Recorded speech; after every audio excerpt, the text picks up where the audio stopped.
जय हिंद आप सभी को। मैं सौरभ सिंह एकेडमिक्स में आपका स्वागत करता हूं। जैसा कि आप जानते हैं हम पढ़ रहे हैं 11th क्लास की मैथ, और 11th क्लास की मैथ में हम पढ़ रहे हैं सेट थ्योरी। ठीक है, सेट थ्योरी में हम कुछ चीज़ें पढ़ चुके हैं। सेट थ्योरी में लास्ट क्लास में जो लास्ट टॉपिक हमने किया था वो हमने किया था टाइप्स ऑफ सेट्स, यानी कि समुच्चय के प्रकार, समुच्चय निरूपित करने की समुच्चय कितने प्रकार के होते हैं। तो सेट कितने टाइप्स के होते हैं इसको जब आपने पढ़ा था तो उसमें आपने 4 टाइप्स के सेट पढ़े थे। कौन कौन से पढ़े थे? एक नल सेट आपने पढ़ा था यानी कि रिक्त समुच्चय। उसके बाद आपने परिमित समुच्चय पढ़ा था यानी कि फाइनाइट सेट। उसके बाद आपने अपरिमित समुच्चय पढ़ा था यानी कि इनफाइनाइट सेट। और उसके बाद लास्ट आपने पढ़ा था समान समुच्चय यानी कि आइडेंटिकल सेट्स या इक्वल सेट्स। एक और रह गया, एक नाम और रह जाता है 5 नंबर पे जो आप पढ़ेंगे। 4 पढ़े थे आपने, एक 5वां और रह जाता है जिसका नाम है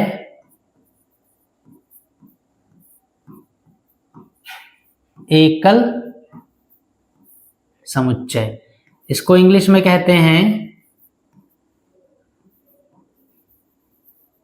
सिंगलटन सेट। क्या कहते हैं? Singleton set. 4 सेट्स आपने पढ़ लिए हैं। 4 के बाद एक और 5वां समुच्चय रह जाता है जिसको आप कहते हैं एकल समुच्चय। देखिए, एकल समुच्चय का मतलब क्या है? जैसे उनके नामों से उनकी डेफिनेशन क्लियर थी, उसी तरीके से इसके भी नाम से इसकी डेफिनेशन क्लियर है।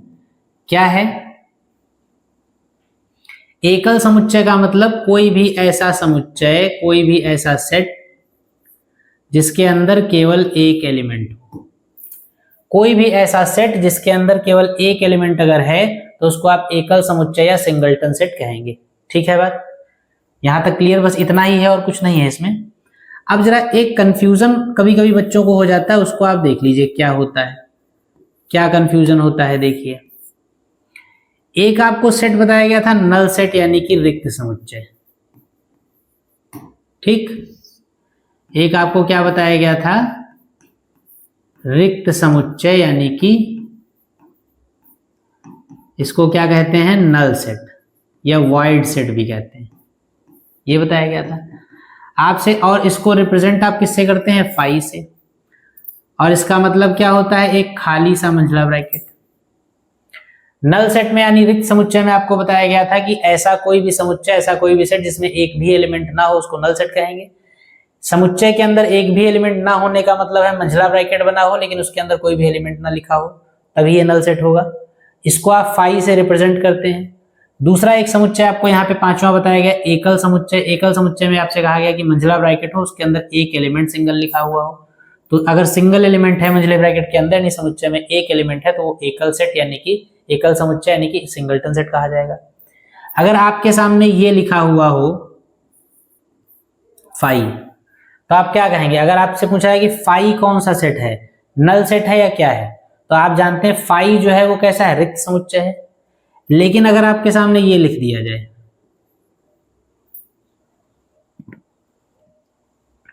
सॉरी मंझले ब्रैकेट के अंदर फाई लिख दिया जाए, अब आपसे पूछा जाए बताइए ये कौन सा सेट है। अब आपसे पूछ दिया जाए कि बताइए ये कौन सा सेट है जो मंझले ब्रैकेट के अंदर फाई लिखा हुआ है, तो क्या आप इसको नल सेट कहेंगे?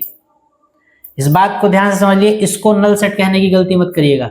नल सेट यानी कि रिक्त समुच्चय तभी होगा जब फाई अकेला लिखा हुआ है, फाई की वैल्यू खाली मंझला ब्रैकेट है, फाई खुद मंझले ब्रैकेट के अंदर नहीं जा सकता है। ठीक है, फाई जो है इस ब्रैकेट के अंदर नहीं जा सकता है, फाई अपने आप में अकेला है, इस फाई की वैल्यू है ये खाली मंझला ब्रैकेट। तो अगर ऐसा लिखा हो तो रिक्त समुच्चय नल सेट, ऐसा लिखा हो तो रिक्त समुच्चय नल सेट। लेकिन अगर ऐसा लिखा है तो फिर इसका मतलब मंझले ब्रैकेट के अंदर एक फाई लिखा हुआ, एक, अब ये एलिमेंट बन गया एक फाई। मंझले ब्रैकेट के अंदर कुछ भी लिखा हुआ है अगर वो एक है तो इसका मतलब मंझले ब्रैकेट के अंदर एक एलिमेंट है, और एक एलिमेंट होने का मतलब कौन सा सेट? सिंगलटन सेट यानी एकल समुच्चय।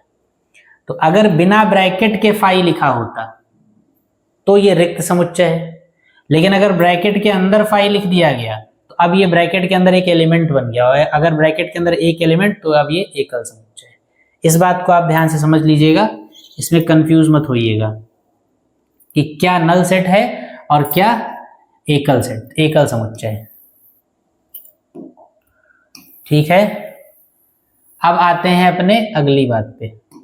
जितने भी समुच्चय आपने पढ़े, टाइप्स ऑफ सेट्स जो पढ़ा है आपने, समुच्चय के जो प्रकार पढ़े हैं, रिक्त समुच्चय, परिमित, अपरिमित, समान और एकल, इन पांचों के जरा कुछ कुछ सवाल लगाते हैं और पहचानने की कोशिश करते हैं कि कौन सा जो आपको सेट दिया गया है, ये कौन, मतलब जो सवाल आपके सामने लिखा गया है वो कौन सा सेट है। जैसे ओरल सवाल हैं, ऐसा जरूरी नहीं कि आप सारे लिखें। आप यहाँ पर इस चैप्टर में क्या है, आप जितना ज्यादा सुनेंगे, जितना ज्यादा उस सुनी हुई बात को समझने की कोशिश करेंगे, मन में उतारने की कोशिश करेंगे, उतनी चीजें आपके लिए आसान होंगी। बहुत कुछ लिखने वाला नहीं है इसमें, मतलब एग्जाम में लिखेंगे, कॉपी में भी अपनी लिखेंगे, लेकिन क्लास में बहुत कुछ ऐसे लिखने लिखवाने वाला नहीं है, समझने वाली कहानी ज्यादा है।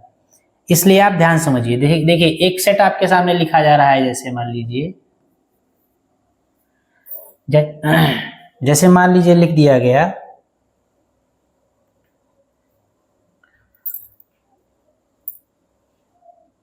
x एक विषम संख्या है,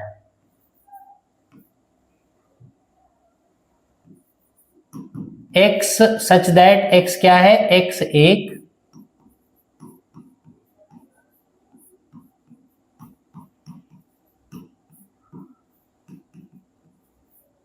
विषम संख्या है। इसको आप बताइए परिमित है या अपरिमित।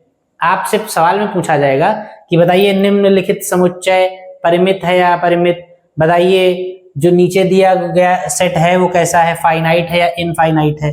तो इस सवाल में आपसे पूछा जा रहा है कि बताइए ये परिमित है या अपरिमित है, ये फाइनाइट है या इनफाइनाइट है। क्या कहा गया, a इक्वल टू x, मतलब a बराबर जो भी सेट लिखा जाएगा उस सेट में x जैसे जितने भी एलिमेंट्स आएंगे वो सारे के सारे x क्या होंगे, वो x एक विषम संख्या होंगे। तो अब बताइए क्या विषम संख्याओं का कोई अंत है। अगर a बराबर ये जो सेट है, अगर इसको टेबुलर फॉर्म में कन्वर्ट करिए, रोस्टर में कन्वर्ट करिए, तो इसका मतलब क्या है, a ऐसे एक्सेस का समुच्चय है जो x क्या है, विषम संख्या है। तो ऐसे सभी x जो विषम संख्या है वो सारे के सारे a में आएंगे। तो कितने x हैं बता, मतलब कितनी विषम संख्याएं, जितनी विषम संख्याएं हैं वही सारी विषम संख्याएं x हैं, और वो सारे x a में आएंगे, यानी सारी विषम संख्याएं a में आएंगी। तो यानी 1, 3, 5, 7, 9 एंड सो ऑन। जब तक दुनिया रहेगी तब तक ये गिनती चलती रहेगी, ये गिनती कभी खत्म नहीं होगी। और जब ये गिनती कभी खत्म नहीं होगी तो इसका मतलब इसका अंत जो है वो है ही नहीं, अंत नहीं है तो इसका अनंत है, और अनंत होने का मतलब ये इनफाइनाइट है। तो यानी ये जो लिखा हुआ है आपके सामने ये कैसा सेट है, इनफाइनाइट सेट, यानी कि अपरिमित समुच्चय, अपरिमित समुच्चय है कि नहीं है। ऐसे ही सवाल है, इसमें क्या लिखेंगे आप, मतलब क्या लिखवाया जाए आप लिखिएगा अपनी कॉपी में ऐसे ही।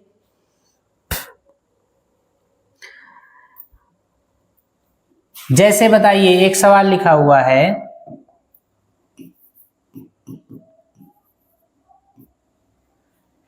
x such that x एक सम अभाज्य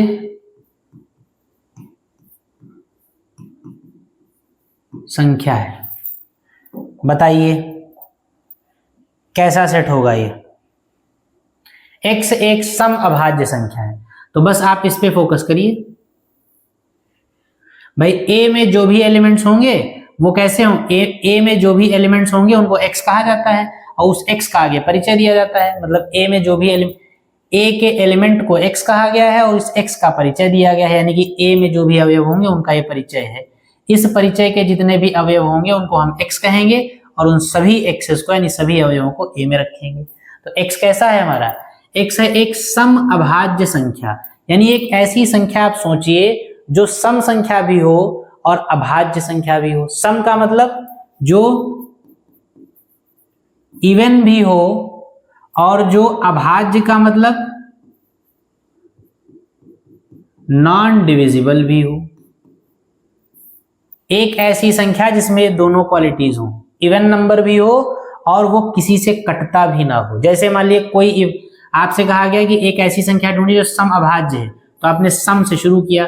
मान लिया आपने ढूंढा सम ढूंढी 8, आपने कहा सम संख्या हमने 8 ढूंढ ली, तो 8 सम संख्या जो ढूंढी ये इवन तो है लेकिन क्या नॉन डिविजिबल है, क्या अभाज्य है?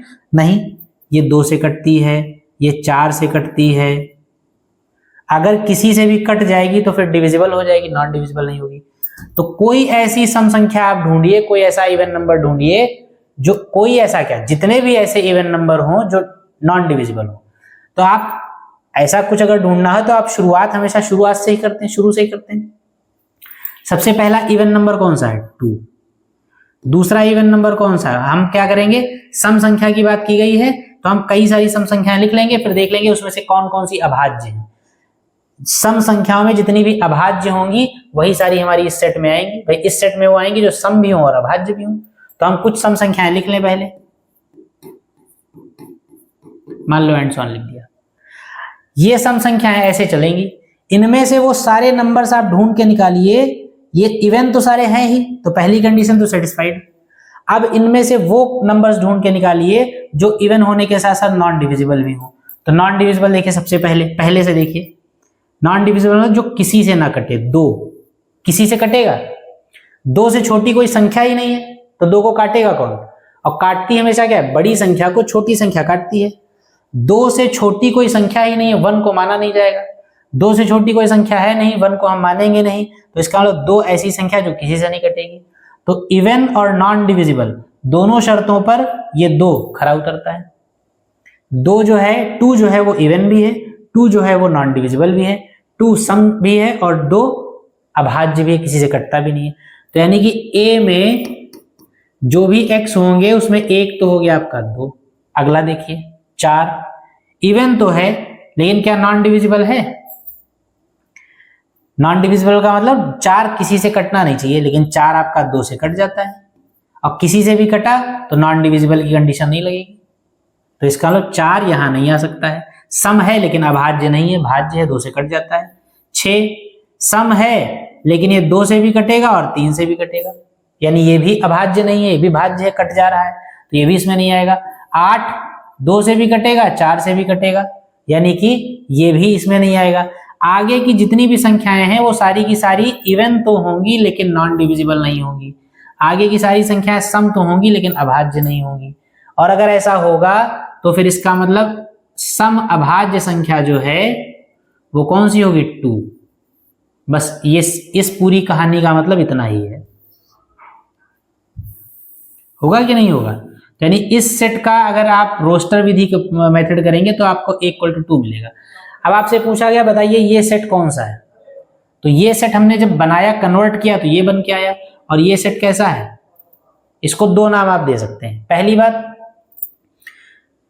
इस सेट में केवल एक एलिमेंट है। केवल एक एलिमेंट होने का मतलब इसको हम क्या कहेंगे? एकल समुच्चय, यानी कि सिंगलटन सेट।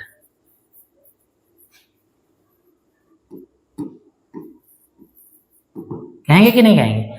क्योंकि सेट में केवल एक एलिमेंट है इसलिए इसको एकल समुच्चय कहेंगे। इसको एक और नाम भी दे सकते हैं, इसको हम एकल समुच्चय के अलावा और क्या कह सकते हैं?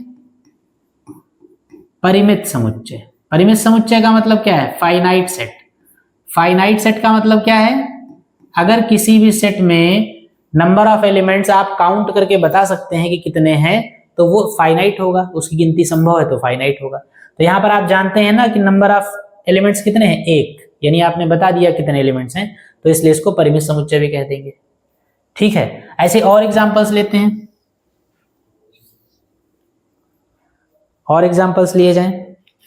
जितने ज्यादा एग्जांपल्स करेंगे, जैसे आपके सामने लिखा हुआ है,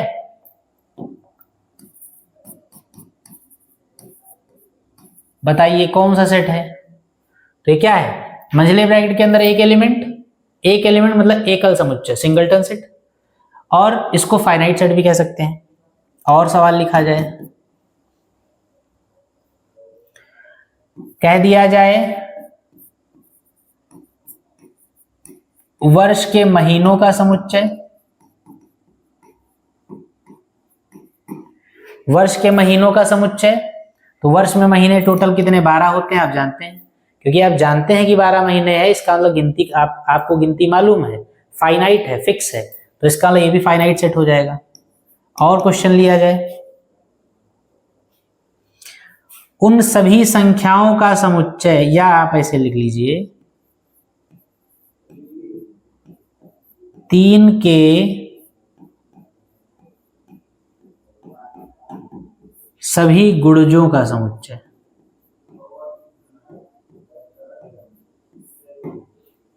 तीन के सभी गुणजों का समुच्चय का मतलब 3 के जितने भी 3 के मल्टीपल्स जितने भी, सेट ऑफ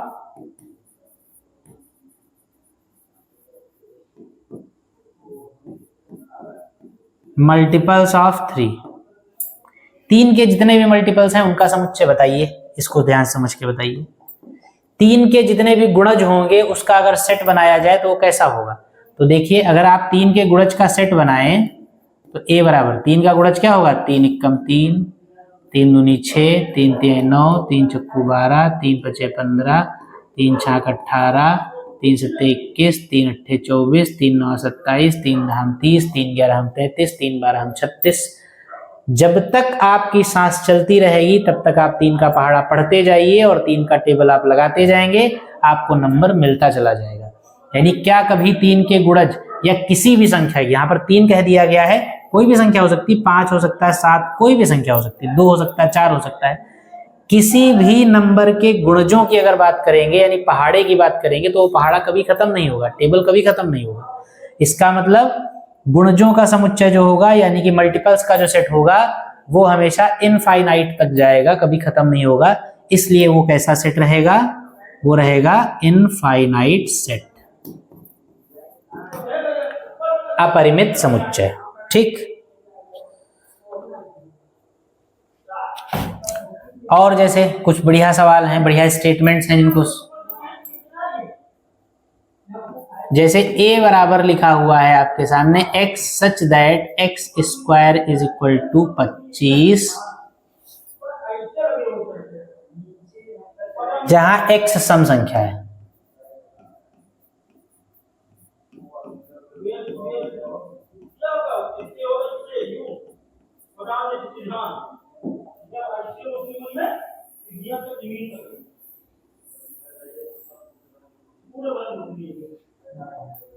ठीक है, ये सवाल है, ध्यान से सोच के बताइए।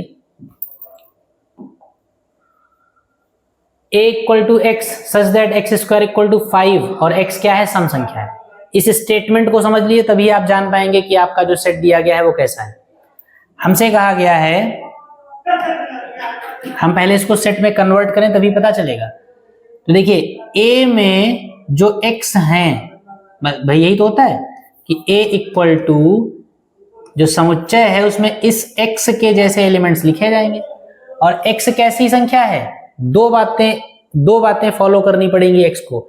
अगर a में x को आना है, a जो है वो ऐसे एक्सेस का समुच्चय है जिन एक्सेस में जो x एक तो सम संख्या है और दूसरी बात उनका स्क्वायर करने पर 25 मिले। यानी a में ऐसे x आएंगे जो पहली बात तो सम हो, इवन हो। a में वो हर वो x आएगा जो x इवन नंबर हो और साथ ही साथ उस इवन नंबर का स्क्वायर करने पर 25 मिलता हो। x सम हो और साथ ही में x का स्क्वायर कितना हो, 25 हो। भाई इस ये गुण विधि का यही तो मतलब होता है। इसमें a बराबर समुच्चय में जो भी एलिमेंट्स आएंगे उन एलिमेंट्स के गुण का वर्णन यहाँ पे, प्रॉपर्टी का वर्णन यहाँ पे किया जाता है, गुण का वर्णन किया जाता है। तो यहाँ पे जो भी एलिमेंट्स आएंगे उन एलिमेंट्स का गुण ये है, क्या है गुण। यहाँ पर x अगर आएगा तो x कैसा होना चाहिए, एक तो सम संख्या होना चाहिए और दूसरी बात उस x का स्क्वायर करने पर 25 आना चाहिए। मतलब दो गुण होने चाहिए, पहली बात x सम संख्या होना चाहिए, इवन नंबर होना चाहिए, और दूसरी बात जब उस x का आप स्क्वायर करेंगे यानी उस सम संख्या उस इवन नंबर का जब आप स्क्वायर करेंगे तो आपको 25 मिलना चाहिए। ठीक, तो ढूंढिए जरा ऐसे एलिमेंट्स। हम क्या करेंगे, x बराबर सम संख्या, मतलब क्या होगा, x सम संख्या होना चाहिए तो सबसे पहले हम क्या करते हैं, एक प्रॉपर्टी की सारे नंबर्स लिख लेते हैं, फिर उन नंबर्स में हम दूसरी प्रॉपर्टी लगा कर देखते हैं, जिस जिस पर लग जाएगी दूसरी प्रॉपर्टी, पहली प्रॉपर्टी के सारे एलिमेंट्स हमने पहले लिख लिए, तो पहली प्रॉपर्टी तो उन पे सब पे लगी रही है, उनमें से सब पर बारी बारी से दूसरी वाली प्रॉपर्टी अप्लाई करेंगे, अगर दूसरी जिन पे लगती चली जाएगी तो इसका मतलब वो दोनों लग रही होंगी उस पे। x सम संख्या है, तो यानी x बराबर हमारा 2 हो सकता है, 4 हो सकता है, 6 हो सकता है, 8 हो सकता है, 10 हो सकता है, 12 हो सकता है, एंड सो ऑन, कुछ भी हो सकता है। ए जिन एलिमेंट्स का सेट है, अगर वो एलिमेंट सम संख्या है तो सम संख्या ये सारी हैं, इनमें से कुछ भी हो सकता है यहाँ पे। तो अगर सम संख्याएं सारी ये हैं, इनमें से कुछ भी यहां पर आ सकता है, तो इनमें से कौन यहां पर आएगा, जो दूसरी कंडीशन को भी सेटिस्फाई करेगा। पहली कंडीशन को सेटिस्फाई करते हुए तो हमने लिख ली, अब ये सारी इन संख्याओं में से वो संख्याएं जो दूसरी कंडीशन को भी सेटिस्फाई करेगा वो यहां आ जाएगा, दोनों को सेटिस्फाई करेगा तब यहां आएगा। तो एक को सेटिस्फाई करने वाली सारी संख्याएं हमने लिख ली, इनमें से वो ढूंढिए जो इसको भी संतुष्ट करें। इसको संतुष्ट करने का मतलब क्या है, x का स्क्वायर 25 हो, यानी इसमें से वो नंबर निकालिए आप जिसका वर्ग करने पर 25 मिल जाए आपको, जिसका स्क्वायर करने पर 25 मिल जाए। तो सबसे छोटी संख्या से शुरू करते हैं, क्या करेंगे हम, x का स्क्वायर हमको कितना चाहिए, 25 चाहिए, तो इन सभी x का स्क्वायर हम कर डालें यहाँ पे, इनमें से जिनका जिनका स्क्वायर 25 मिलता जाएगा वो सारे x आपको यहाँ आते चले जाएंगे।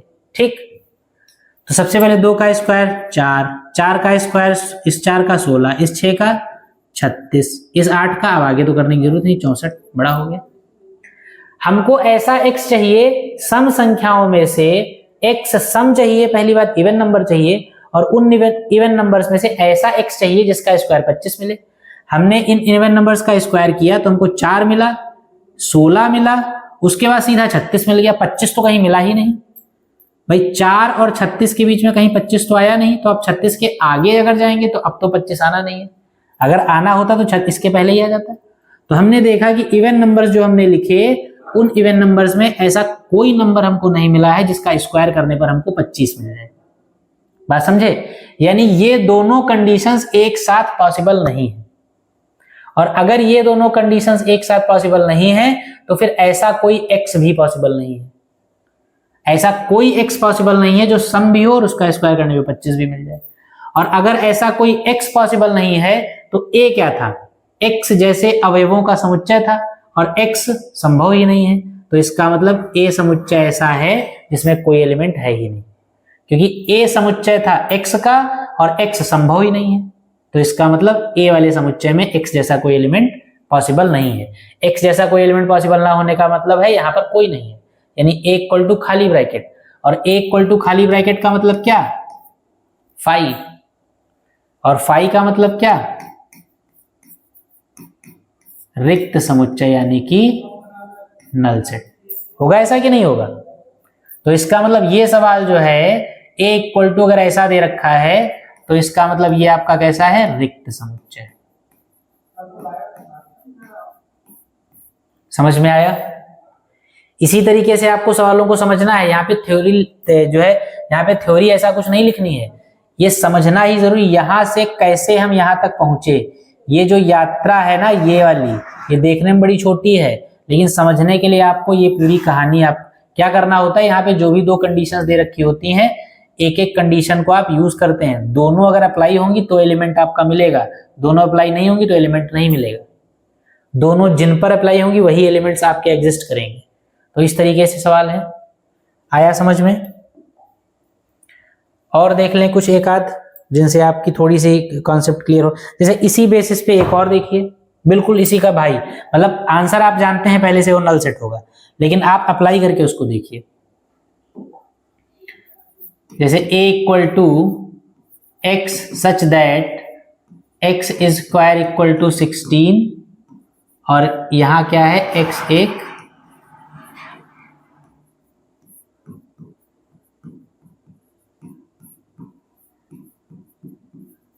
विषम संख्या है, बिल्कुल सेम वैसा ही है, ये भी नल सेट ही है, रिक्त समुच्चय ही है, लेकिन आप पूरी कहानी पढ़िए, वही समुच्चय में मॉडल अलजेब्रा में क्या है, जितना आप बोलेंगे खुद से, मतलब सवालों को पढ़िए, ऐसा सोच के मत लगाइए, बोल के लगाइए। जब भी आप अपने घर पे अकेले बैठ के मैथमेटिक्स लगा रहे हो या सबके साथ हो, तो जो मॉडर्न, ये जो मॉडर्न अलजेब्रा है, जो सेट थ्योरी है, इसके आगे ऑर्डर्ड पेयर वगैरह पढ़ेंगे, क्रमित युग्म वगैरह पढ़ेंगे, इसमें यही है कि सवाल के सोल्यूशन को अगर आप बोल बोल के करने की कोशिश करेंगे तो आप सोच पाएंगे, सेंटेंस जब आप बोलना चाहेंगे तब निकलेगा कि क्या हो रहा है। तो इसलिए यहां पर देखें, फिर समझिए, A बराबर जो समुच्चय आएगा उस समुच्चय में x जैसे एलिमेंट्स होंगे, और वो x कैसा होना चाहिए, A समुच्चय A में जो भी x आएंगे वो x इन दोनों कंडीशंस को संतुष्ट करने चाहिए।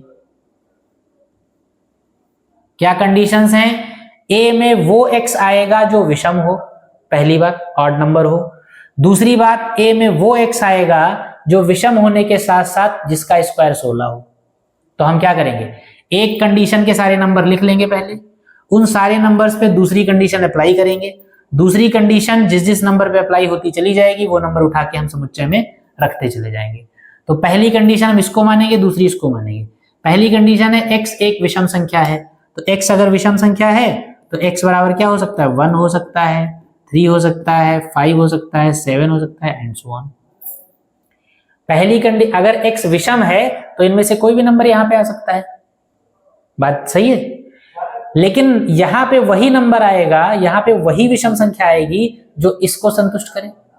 और ये क्या कहता है, ऐसा x जो विषम होने के साथ साथ जिसका स्क्वायर 16 हो। तो ऐसा x जो विषम है वो ये है।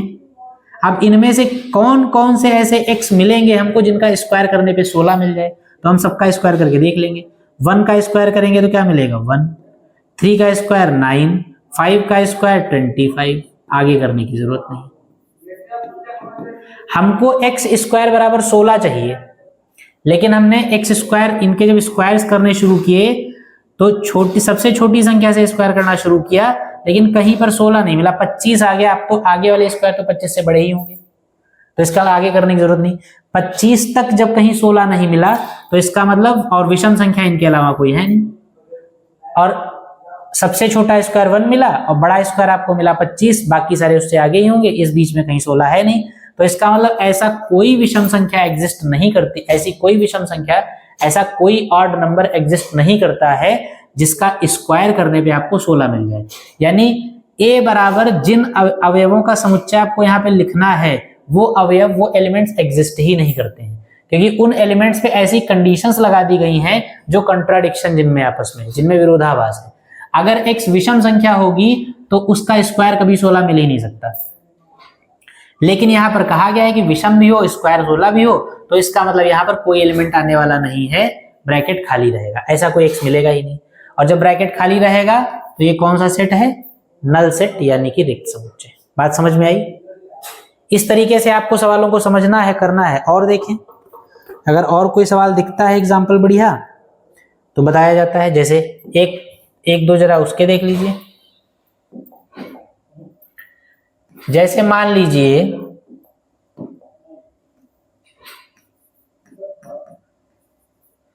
A बराबर लिखा हुआ है 3, 5, 10,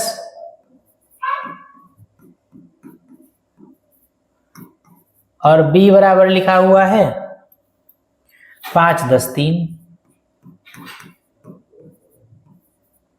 आपसे पूछा गया बताइए A और B कैसे सेट्स हैं।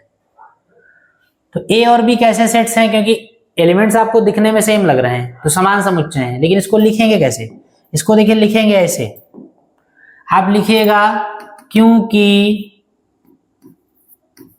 या समझें कैसे, पहले A के सारे एलिमेंट्स बारी बारी से मिलाइए, B में है, 3 B में है, कहीं भी हो, क्रम से कोई फर्क नहीं पड़ता। मैंने आपको जब सेट शुरू किया था तब भी बताया था कि सेट में ऑर्डर का कोई मतलब नहीं, एलिमेंट्स के एक सेट के अंदर एलिमेंट्स जो लिखे हैं वो किसी भी ऑर्डर में लिखे हो, A, B लिखा हो या B, A लिखा हो, कोई फर्क नहीं पड़ने वाला, दोनों सेम चीजें हैं।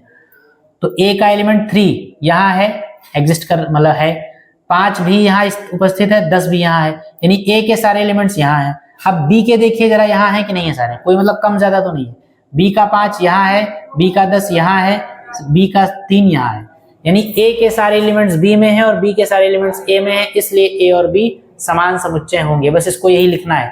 अगर एग्जाम में क्वेश्चन आ जाता है कि A इक्वल टू इतना है, B इक्वल टू इतना है, बताइए दोनों समुच्चय किस प्रकार के हैं, तो आप लिखेंगे क्योंकि A के लिखेंगे नहीं तो नंबर कट जाएंगे, 2 नंबर का होगा, 1 ही नंबर मिलेगा, क्योंकि ए के सभी अवयव बी में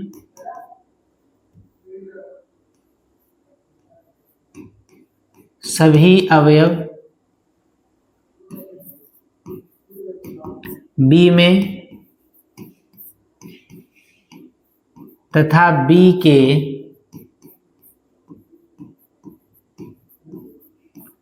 सभी अवयव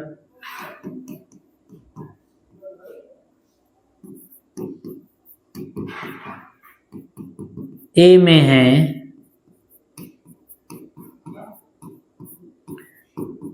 इसलिए ए तथा बी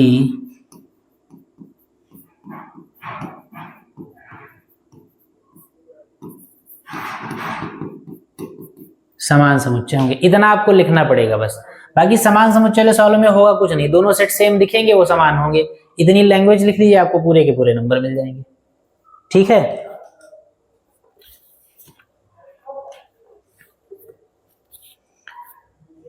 और देख लेते हैं अगर कुछ हैं सवाल तो।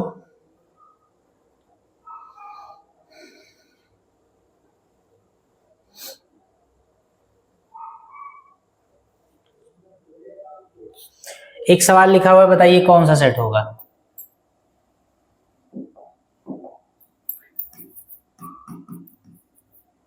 X such that x Hindi वर्णमाला